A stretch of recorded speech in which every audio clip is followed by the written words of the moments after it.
stopping in Birmingham. There's so penetrating stab wounds here. Yep. And he's been hit and stabbed in the head as well. A man suffers a massive internal bleed. I'm never selfless sitting rolling my way. It's a pretty impressive impact. A cyclist is hit by a car. I can't move the left one. I can't move the left leg. And the critical care team battle to save a man's life. I think we should stay here for the next about 10 minutes and then really do everything we possibly can for this gentleman. It's early morning at the airbase, and the crew of the Midlands Air Ambulance are in their pre-flight briefing. General synopsis today is a ridge of high pressure now is over the UK. Dr. Mark Nash is on shift, together with critical care paramedic Will Meadows. We've got good visibility in excess of 30 kilometres.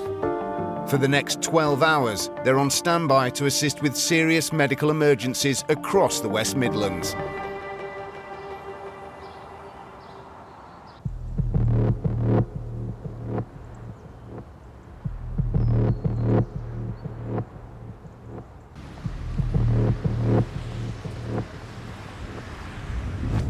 Ambulance service, is the patient breathing? He is breathing, yeah. I'm not okay, bear with me. Is he awake? I don't know. He looks unconscious to me, but he's What breathing. happened? A car hit him. He's a chap on a bike. Is he able to speak at all? No. No. Are you next? He's unconscious. Yeah. Every year, more than 4,000 cyclists are seriously injured on Britain's roads. Many suffer life-changing injuries. Will and Dr. Mark are dispatched.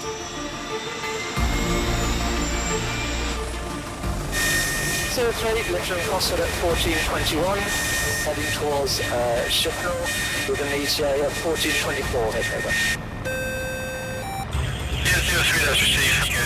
Car versus push bike, 35 miles per hour. An ambulance crew is treating the patient, but is asking for further assistance. Patient has some pelvic pain, neck and back pain, and quickly he's got a respiratory rate between 30 and 36. No obvious chest injury on their examination. The accident's taken place near a junction on a main road. They can't see any houses, no wires crossing that field. The Helimed crew quickly identify a nearby field where they can land. Landing.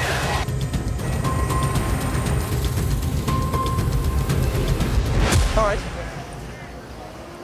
Hi, all right, hello. Hello, sir, all right. Hiya. What's your name? Ian. Ian, my name's Will. 38-year-old IT analyst Ian was crossing a junction when a car turned right suddenly, crashing into him. The ambulance crew found Ian lying in the road, unable to get up. Main injury for us is the neck. Dr. Mark receives an update on his condition. Sharp, very tender pain to lower neck, upper back. That's why I called you in. Okay. He has had 1 gram IV paracetamol. Breathing-wise? Breathing-wise, respiratory rate has calmed down. When we first got it, it was about 38. Right. As you see now, breathing about 20, Okay. 28. Dr. Mark and Will have been called because there's a risk Ian's broken his neck, a serious injury that can lead to paralysis or even death. Try not to move your head. I think you're doing quite well there, aren't you? How's that collar feeling on you at the moment? It's a bit uncomfortable. The ambulance crew have fitted a cervical collar to stop Ian moving his neck and potentially causing more damage to his spine. So where are you hurting? Top of my head to sort of top of my back, underneath, you know, like sort of at the bottom of your neck, top of your back. Yeah. That was... And is that quite central, or is it onto one side at all? Kind of slightly to the left. Of your spine? Yeah. Okay, Yeah. all right then. Like that really hurt when they started touching it. Okay. While Will assesses the patient, It's a pretty impressive impact. Dr. Mark examines the car. The extent of the damage may provide clues as to which part of Ian's body took the full force of the impact. Did you see the video, Doctor? We took the dashcam out and put it in. The police have retrieved footage from the driver's dashcam, a valuable tool to help Mark assess the seriousness of Ian's injuries. You should see the cyclist just coming down there. Okay.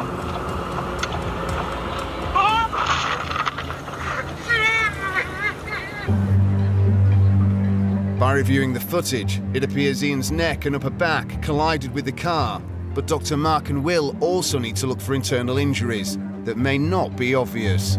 All right, can you take a deep breath in for us? Okay, and back out. Lovely stuff. Any pain when you breathe in? It's sort of the, I kind of like the middle of my back.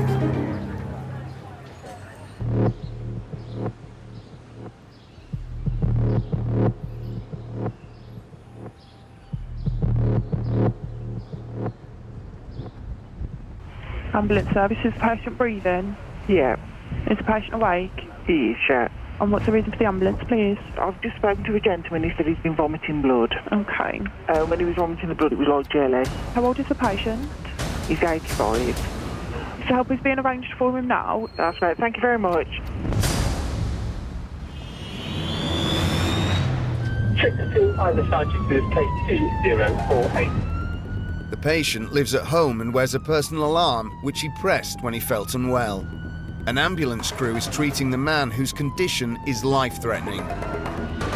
Critical care paramedics Alistair McNeil and Faye Pollock are dispatched. 6-2. This is a crew request for backup with an 85-year-old male with an internal hemorrhage process, bleeding orally and rectally, but significantly hypersensitive now, 48 over 20-something. Our heart rate was 116, at 599 on air. He's going to arrest with that blood pressure. He is. Roger, Ben, that's all received. Many thanks. Our ETA is 5 minutes. A suspected bleed somewhere in the patient's body has caused his blood pressure to drop dangerously low. He's bled that much that he's now got a significantly low blood pressure. Almost, I'd say, incompatible to life. A normal blood pressure is about 120. The patient is just 48. So the crew have asked for med backup because obviously he's a very sick gentleman. It might be that we need to give him a vasopressor, which is a drug that Alistair and I can give that they can't. Or it might be that the gentleman has arrested by the time we've got in attendance, and so we're actually going to a cardiac arrest.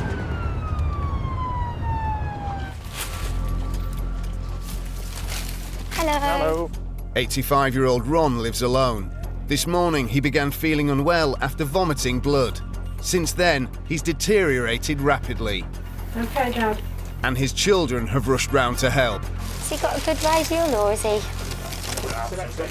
absent radial? He's got remarkable GCS, hasn't he, for someone whose blood pressure is so low, yeah. With no detectable radial pulse in Ron's wrist, Faye and Alistair can hardly believe he's still conscious. He needs to get to hospital, but moving him in this condition is risky. It's probably going to be easier to just come straight down the stairs, so I don't want to sit him up with a really low blood pressure. The stairway's too narrow to carry Ron on a stretcher, but if he's upright, his already dangerously low blood pressure could drop further. He's not in any pain. He's not actively bleeding externally now. No. So actually just taking a few minutes to bring that blood pressure up to get us and him safely down the stairs. Are there any pillows next door, please, lovely? Or anything we can bolster his legs up with? Raising Ron's legs will help improve blood flow to his heart. Oh, yeah, perfect. Thank you. That's it. Ron, we're going to... Both legs, Ron. Can you lift your other leg up? That's better. I'm just going to pop this watch off, Ron. We'll leave it on the side here. Just see if we can find a vein where your watch was. Ron has a small cannula fitted to his arm, so drugs can be given. The team are now looking to fit a larger cannula so fluids can be delivered intravenously. Can you find anything on your side, Faye? They're definitely blues, put it that way. Oh, it's disappeared now, I've cleaned it. Fluids should help increase his blood pressure, but his weak circulation is making it hard to find a vein. Sharp scratch here, Ron. Ron, just another sharp scratch in your other arm. We're getting you from all directions, sir. Breathe in and out, Dad. I know, it's all right, Dad. In and out. Sorry. Good man, well done. I know that's incredibly painful. We just need to bring your blood pressure up to enable us to get you into the ambulance, that's all. But if I give a small dose of methamphetamine through this as well. Yeah. What's his current heart rate? Current heart rate is 111, so I don't want to make him any tackier. With adrenaline? With adrenaline. So metaraminol is fine on that. With Ron's elevated heart rate, Alistair can't risk giving adrenaline to boost his circulation. Instead, he uses metaraminol, which helps increase blood flow to the heart. It's a drug only the critical care team carry. Stay there, Ron. That's it. Drop your leg. Yeah, then. What I'm going to tell you all, folks, I've got a radial pulse at the moment. The treatment appears to be working. So, folks, we are a 77 systolic now, with a radial pulse. Better, bit by bit, bit by bit. And are we all sorted outside, ready to go? Because I haven't looked at stretchers outside. So, a little bit more mass, and then we move.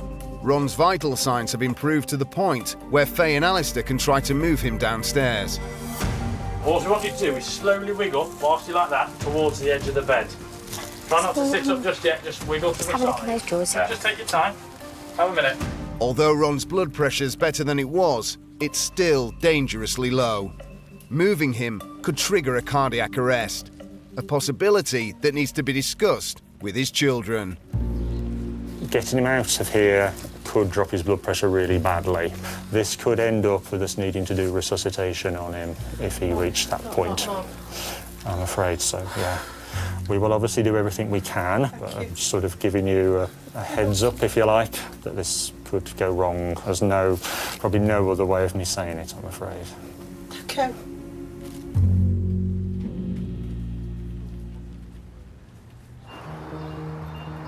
Oh, it's a bit nippy. Do you want the jacket? It's 7 a.m. and another critical care team is clocking on.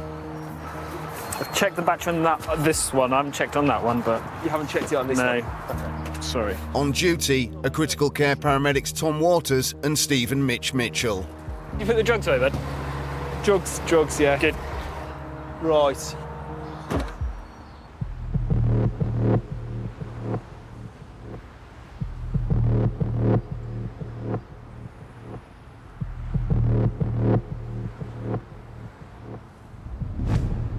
Ambulance services, the patient breathing.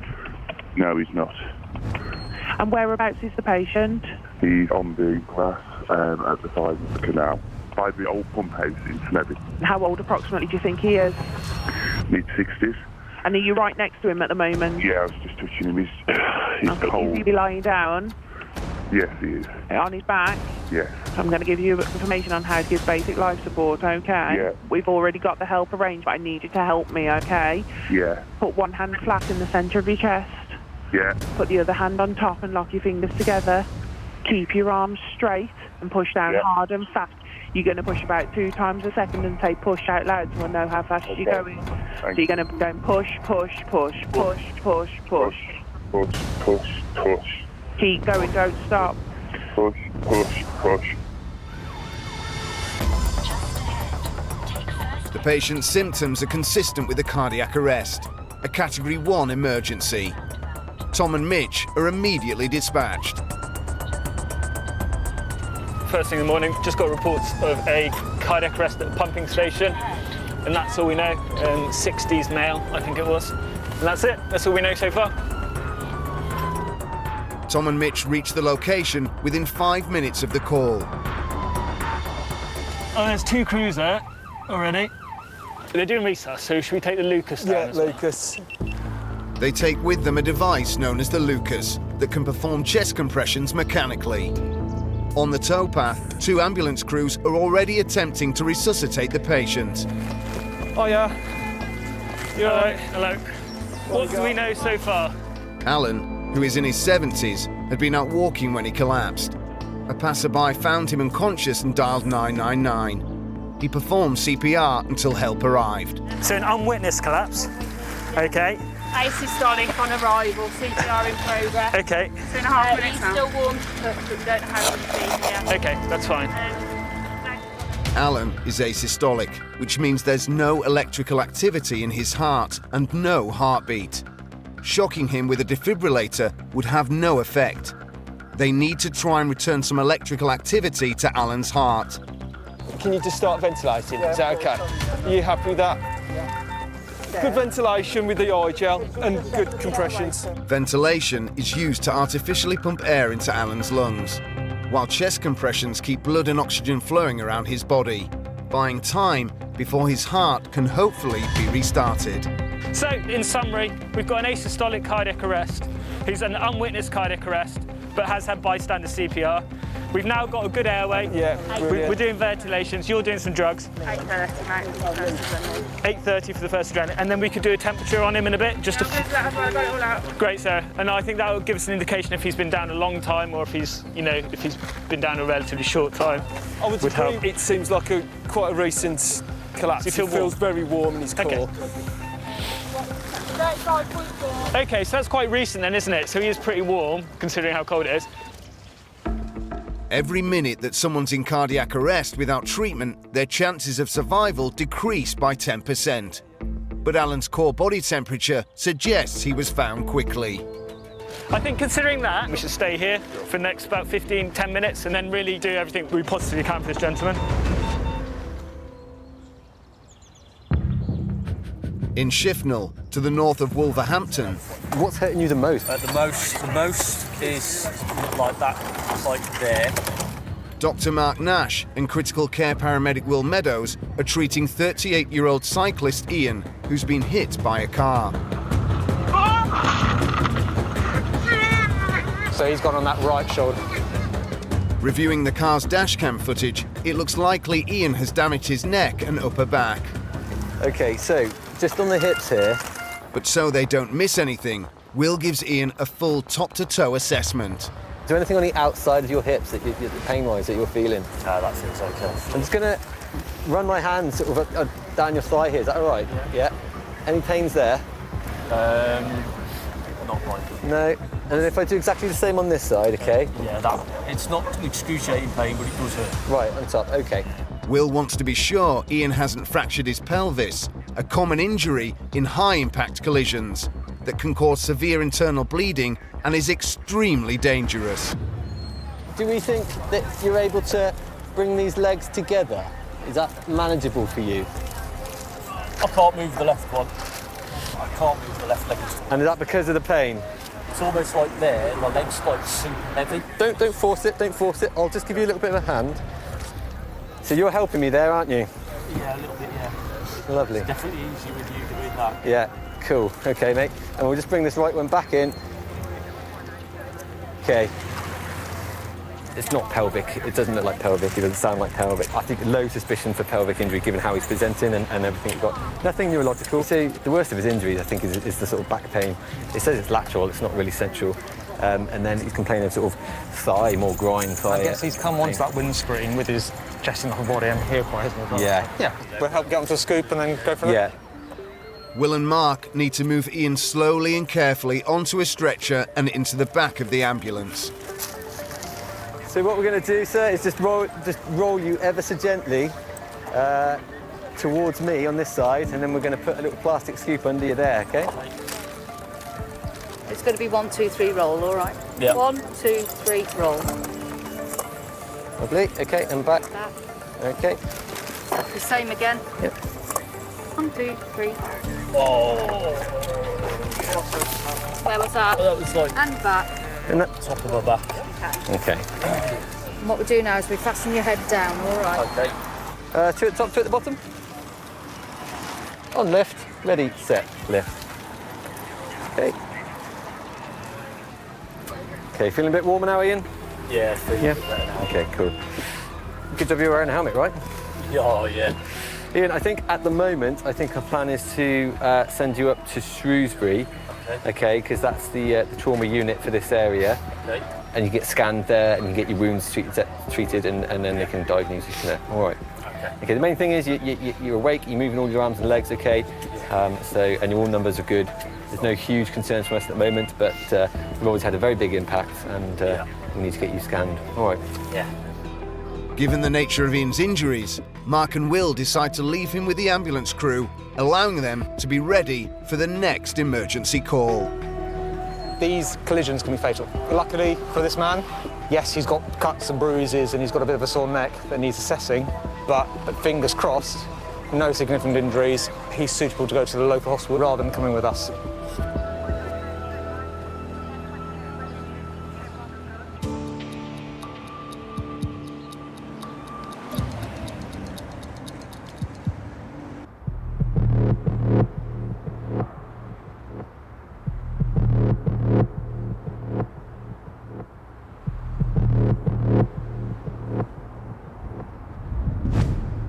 Ambulance service, can I help?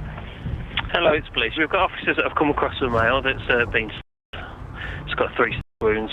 Right, okay. What's the address of the emergency? It's at Stitchford Retail Park. Is it male adult? Yes. Okay, and he is conscious and awake? No, I don't believe he is. Not? No. Do we know if he's breathing at all? Yeah. Okay. Did you say 3 stab wounds? Yeah, that's correct, yeah. With a man's life potentially hanging in the balance, Dr. Mark Nash and critical care paramedic Aidan Brown are immediately assigned to the job. So we're going to Stitchford to a thing that is reported to be unconscious. I think it's come from the police. It's about a 15-minute run. And it's an odd time, isn't it? 1:30 in the morning. I can understand if people are out clubbing and stuff, but why someone's out at this time? 7062. 7062, go ahead. Yeah, Roger, have we had any clinical update from the crews? Because it's all been very quiet. We've had a very brief update. Male, 18-year-old, has been assaulted, got 2 stab wounds to the head, 1 to the chin and 2 to the abdomen. That is all the update we've got at the moment. I'm supposed to go back. Yeah, Roger, thank you. We're about 2 minutes away.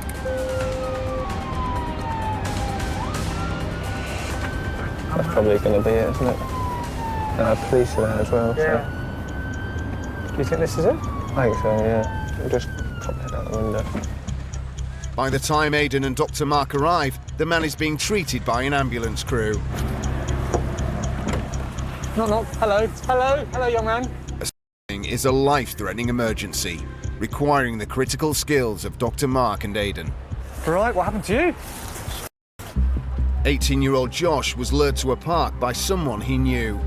When he got there, 2 men attacked and robbed him armed with knives. Josh managed to run away and flag down a police car. Did you see what it was? Was it a Stanley knife or was it a bit of each? Yeah.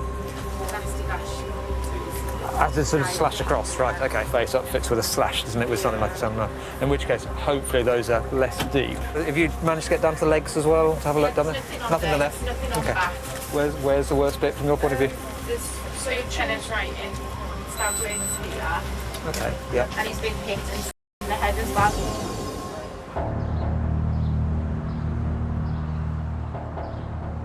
How you doing, Ron? All right. In Hales Owen, critical care paramedics Faye Pollock and Alistair McNeil are treating 85-year-old Ron, who suffered a major gastrointestinal bleed. Had better days. Just a bit. Yeah, just a bit. All right. I'm never thought of sitting low Norway. I know, Ron, I know. Ron needs to get to hospital urgently, but his blood pressure is so low that just sitting up could send him into cardiac arrest. So let's get to the side of the bed. You ready? And down a bit, actually. So side and down. 1, 2, 3. Okay. The stairway's too narrow for a stretcher, so Faye and Alistair decide to move him using a carry sheet. I think if we went headfirst downstairs, that would really go vomiting, wouldn't it? So yeah, let's stick with the feet first. Ready, steady, slide. Okay. It's an awkward manoeuvre, and due to his internal bleeding, Ron could go into cardiac arrest at any moment. I know, Ron. Keep on going. But it's necessary. Ready, set and slide. If Ron's to get the specialist treatment he desperately needs. Okay, and lift. Up, 1, 2, 3. That's All right, fine. Ron, we're outside now. With Ron safely on a stretcher, the team have pulled off the most dangerous part of the operation. Now, they just need to get him to hospital, and fast. I'm just going to expose you a second, just so I can get to Tommy again. Yeah. No, well, we do worry about you, Ron. Yeah. Before they set off, Faye allows a moment for Ron to say goodbye to his children. Well, There's some money in your trousers, don't wash it. Take that out, all right. Due to COVID restrictions, Ron's family won't be able to travel with him to hospital. Ron, listen to Caroline a second. Listen to me. You need to get yourself better. Forget what's in the house. I'll sort the house. Just get well. We all will, Dad. We'll all sort it. So we're going now. Oh, no, I'll go with him. No, not at the moment. Shall we get you better? Go on then. Right, we're ready. So reassessing, there's nothing external, nothing we can do about internal. From a breathing point of view, we're absolutely happy. We've got equal rise and fall of his chest, there's no trauma. Bailey, can you take a radial pulse, please? I've got a really bounding carotid. You've got a good radial, super. 6'2". 6'2", go ahead. Faye updates ambulance control. We have left the scene, heading to Russell's Hall. 85-year-old male. Initial presenting blood pressure was 40/20. He is now 105/40 with a GCS of 15. He's had a litre of fluid and he's had 1 milligram altogether of metronidazole. ETA 4 minutes. Ron's blood pressure has improved significantly, but he still needs critical care in hospital. So Ron, we're just approaching Russell's Hall now, OK? As there's 3 of us, we'll keep him on the monitor, yeah. Just in case. Ron will be handed over to the emergency department, where doctors will try to find the cause of his bleed.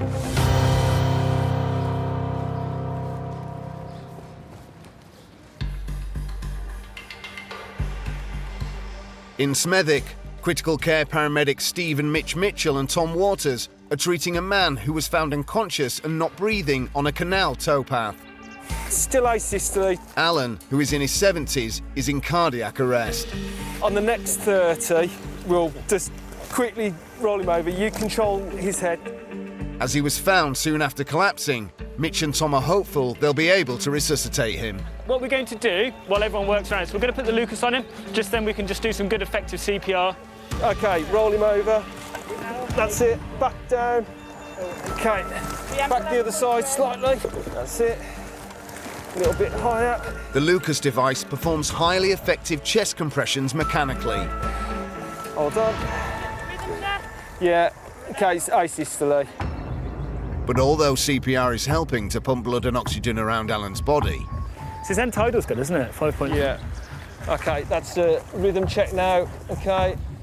After more than 10 minutes, he's still asystolic, also known as a flatline. Using a defibrillator when there's no electrical activity in the heart would have no effect. My thoughts are, we do know he's an unwitnessed cardiac arrest and he's asystolic. This is not a traumatic arrest. We're happy this is a medical arrest and there's no other reversible causes. Those factors normally associated with pretty poor outcomes. I think what we'll do, we'll carry on for another 5 or 6 minutes. We'll give one more adrenaline. If there's any change after that, then that's great. The ambulance crew give Alan another injection of adrenaline, while Mitch and Tom closely monitor his vital signs. That's your next adrenaline in, Tom. OK, thank you. That, to me, looks like a bit fine VF, isn't it? OK, so carry on with some CPR. At last, there are signs of improvement. Alan's heart is in ventricular fibrillation, or VF. His heart is beating in an abnormal rhythm, but it is beating. OK, 2 ventilations for me. Don't keep your finger off that for me. Finally, with electrical activity detected in Alan's heart, Mitch and Tom can use a defibrillator to apply electric shocks. OK, pop that down and now shock. Everyone stand clear. Okay. OK, rhythm check there. That's still VF, so same again, so charge. Everyone stand clear, keep your finger away, Brian, keep your finger away, OK? Okay. So far, Alan's heart is not responding. So that is shock number 4, isn't it? Yes. So it looks a pretty poor VF, doesn't it? Trace, isn't it? It's kind of deteriorated a little bit. 17 minutes in. I think we'll evaluate at 20 and we'll go from there if that's all right. But we'll carry on. We'll carry on with it, I think. Yeah, everyone's clear. OK, shocking. OK. After nearly 20 minutes of CPR, adrenaline and electric shocks, Tom and Mitch have a decision to make. and it's one of the most difficult a medical professional is ever called upon to undertake. Okay, so we've got what looks like a very poor ECG, and could someone just quickly feel for a pulse while we're there? No pulses. All right. We've got an unwitnessed cardiac arrest who's asystole. I think, considering that, we should stop now. Is everyone happy with that? Yeah? Yeah? Is everyone? Okay, perfect. Okay, well done, you can stop. Perfect. Cheers. Happy with that? Despite everyone's best efforts, Alan cannot be saved. Everything that we did was as prompt as we could. He had a full regime of drugs and defibrillation. Unfortunately, the gentleman's passed away, and there's nothing further that could be done for him.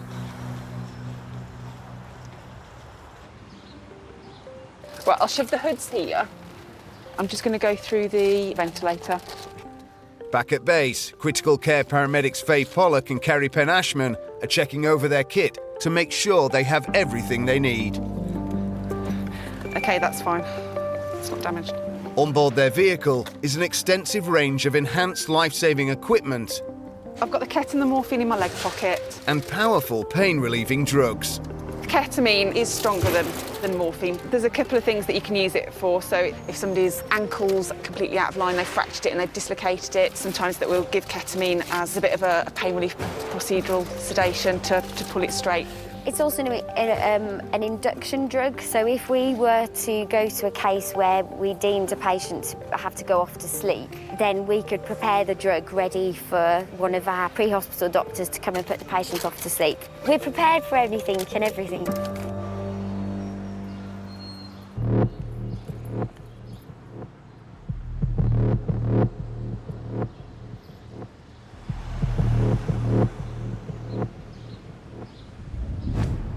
Ambulance service, is the patient breathing? I think he's just between a bike and a car. Is he a motorbike or a push bike? A motorbike. Is he awake and conscious? He looks as if he's moving, yes. Right, so is it a car versus a motorbike, sir? Yeah, it was. It was literally bad. Okay. He went straight into the right side of the car, and then he flipped once or twice in the air and then landed. Thank you very much. We'll get to them as quick as we can. 6-2, good morning, go ahead. To the motorcyclist. He was going down the outside of the queuing traffic and a car has pulled into his path. Just so you know, we have got a crew en route who will be there before yourself. 6-2, roger, that's all received, many thanks. Ambulance control assigned Faye and Kerry to the incident in case emergency life-saving treatment is needed. You could be the best motorcycle rider in the world, but you've got to guarantee that all the drivers that you are going to come across in that journey are also the best drivers. Here we are. Faye and Kerry arrive at the scene of the rush hour collision. Hello, hi, how you doing? Good morning, sir. 58-year-old Steve was overtaking slow-moving traffic when his motorbike and a car collided. He crashed into the side of the vehicle and was thrown from his bike. Not knocked out. No. TCS 15s no are out. Pain, no back pain. That's Sat on the fine. side of the road with his helmet off when we got there. Sitting on the side of the road with his helmet off. Yeah, he got Okay. himself there. Yeah, all right then. Having found Steve conscious and moving, the ambulance crew helped him onto a stretcher. Put your hand in there, that's it.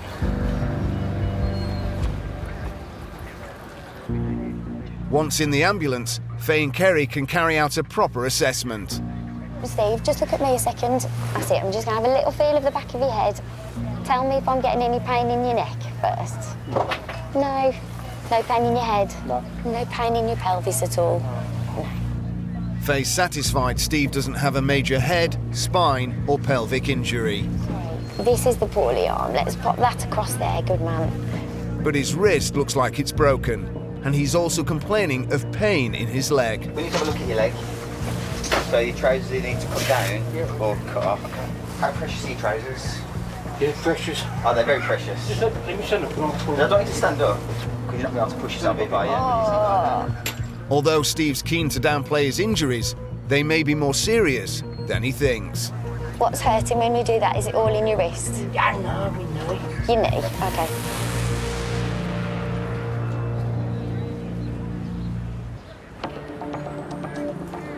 I think this male is 18. So mechanism is given. In Birmingham, Dr. Mark Nash and critical care paramedic Aidan Brown are treating 18-year-old Josh, who was beaten up and stabbed in an ambush. And did you get knocked out at this period of time? Yeah, okay. Done a grand job in the face. Josh has several slashes on his face, which have been dressed by the ambulance crew. Quite a bit of pain. He's also got 2 wounds that have pierced his abdomen. So nothing's actually massively bleeding. We're not going to really know anything more about this until someone has looked properly. What they will need to do in hospital is just have a bit of localisation and have a look a bit further deep, and there's no point us trying to do that here. Only a scan in hospital will be able to determine the extent of Josh's internal injuries and if they require surgery. Can I just have a little fill your pulse for 2 seconds? Okay. A little bit fast, but not unreasonable considering what you've gone through. And your numbers... The numbers are stable. I haven't done BM or 10. 104 is not the end of the world, is it? Do you take any medicines at home or anything normally? Normally fit and well? Have you taken anything else tonight? No. He said he's had a little bit of alcohol earlier, so it is what it is. Now too. 18.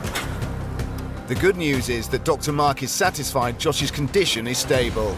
Where's the most painful? Is it head in general? Feels one big headache, doesn't it? Okay. Now he wants to make sure Josh is as comfortable as possible before leaving him with the ambulance crew. He's got some IV paracetamol. That's good, yeah.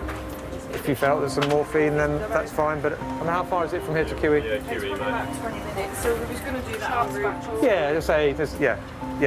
Anything else we can offer you? It sounds like you've got it under control. So. Good. All right. Cool. Well, if you're happy, we'll leave you in peace. Aidan's giving me a bit of a standby for you, and go there. All right. Best of luck, mate. All right. Aidan has provided ambulance control with an update. We have let go of QE now, so they're all aware. I've given them a rough ETA of 18 minutes. The ambulance crew will take him to Birmingham's Queen Elizabeth Hospital, where his wounds can be properly examined and treated. He had some injuries to his face. He had a couple of wounds to his abdomen. None of them look life-threatening. Heart rate is a little bit high, but then having just been through that, it seems not unreasonable. But they've taken him to the Queen Elizabeth Hospital just to get him checked out because of the wounds in his tummy. The crew had good control of everything, so other than offering our support and making sure everything seemed okay, we've left them to it.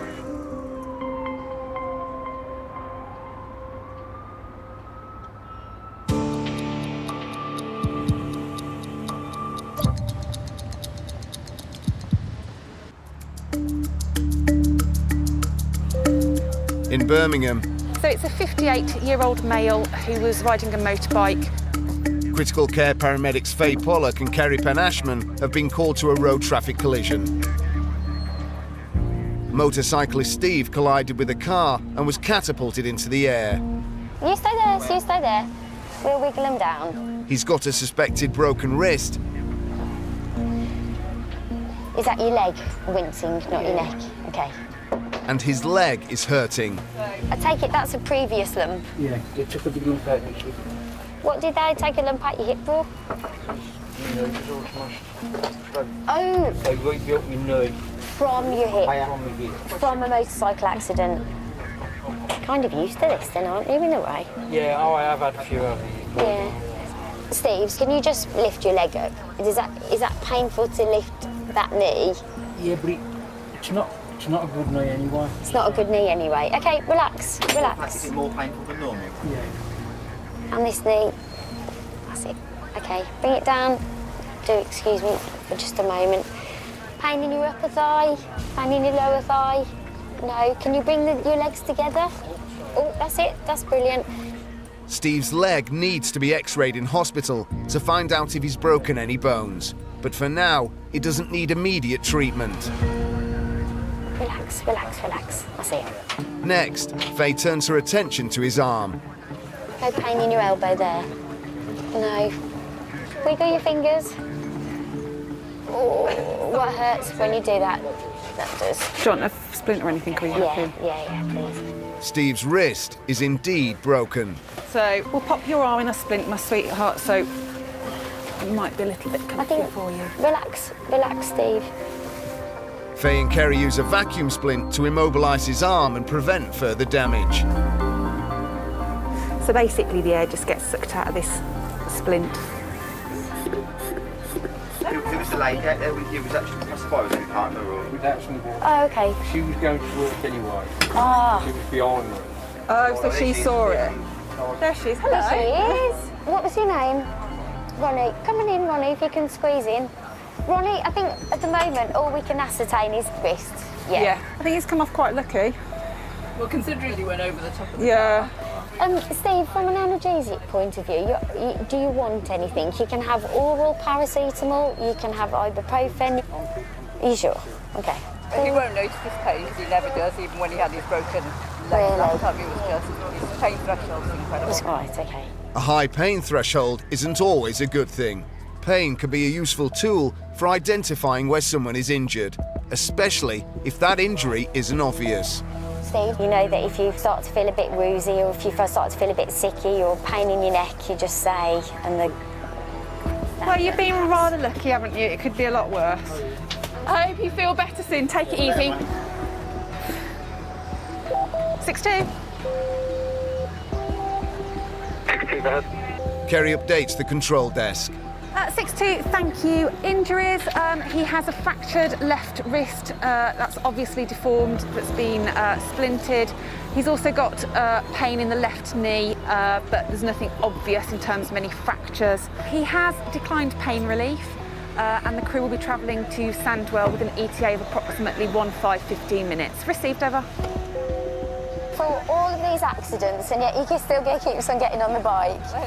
It looks like Steve can add a broken wrist to his catalogue of motorbike injuries. But it's also possible he has internal injuries, so he needs to go to hospital. It's very easy to not have anything on the outside but have actually massive internal injuries. And he's gone off to Sandwell, which is the trauma unit, so he's going to the right place.